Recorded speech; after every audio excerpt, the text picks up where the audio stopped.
Welcome to my channel. अस्सलामुअलैकुम। हमारा आज का बेबीज बॉयज नेम है दानियाल। इस नेम का जिन्स है लड़का और मज़हब है इस नेम का मुस्लिम।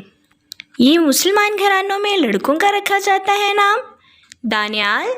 इस नेम के हरूफ की बात करें तो उर्दू में इसके 5 हरूफ के साथ एक लफ्ज़ बनता है दानियाल और स्पेल्स हैं इसके DANIYAL दानियाल और मायने है इसके मशहूर, दानिश्वर, अदल करने वाला, होशियार दानियाल। इस नेम की तफसील है मोहम्मद दानियाल, दानियाल अली। ओके डियर्स, फिर मिलेंगे न्यू नेम न्यू वीडियो के साथ। Please subscribe my channel. अल्लाह हाफिज़।